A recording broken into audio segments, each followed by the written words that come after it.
గత ఏడాది నవంబర్ 11వ తేదీన టీడీపీ లీడర్ రామలింగం ఇచ్చిన ఫిర్యాదు మేరకు రామ్ గోపాల్ వర్మపై మద్దిపాడు పోలీసులు కేసు నమోదు చేసిన విషయం తెలిసిందే. ఈ కేసుకు సంబంధించి నేడు పోలీసు విచారణకు హాజరయ్యారు రామ్ గోపాల్ వర్మ.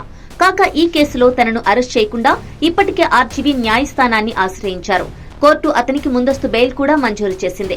అయితే బెయిల్ మంజూరు చేస్తూనే పోలీసు విచారణకు సహకరించాలని కోర్టు ఆదేశించింది. కానీ గతంలో ఆర్జీవీ పలుమార్లు పోలీసు విచారణకు డుమ్మా కొట్టారు.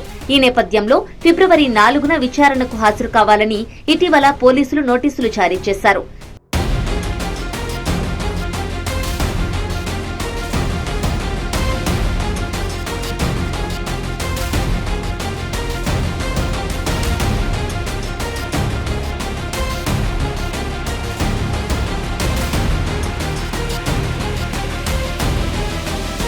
నోటీసులపై స్పందించిన రామ్ గోపాల్ వర్మ 7న విచారణకు హాజరయ్యేందుకు అవకాశం కల్పించాలని పోలీసులను కోరారు. ఈ రోజు రామ్ గోపాల్ వర్మ పోలీసు విచారణకు హాజరయ్యారు. తాను ఇవాళ విచారణకు హాజరవుతానని విచారణాధికారి సిఐ శ్రీకాంత్ కు ఆర్జీవీ ముందుగానే సమాచారం అందించారు. ఆర్జీవీ విచారణకు హాజరైన నేపథ్యంలో విచారణాధికారి సిఐ శ్రీకాంత్ ఆర్జీవీని ప్రశ్నించేందుకు 50 ప్రశ్నలు సిద్ధం చేసుకున్నట్లు తెలుస్తోంది.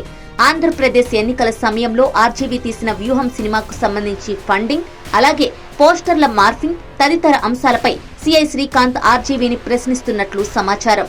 మరి ఆర్జీవీ విచారణకు సహకరిస్తున్నారా లేదా అన్న అంశంపై ఉత్కంఠ కొనసాగుతోంది. మరి దీనికి తెరపడాలంటే మరికొన్ని గంటలు వేచి చూడాల్సిందే.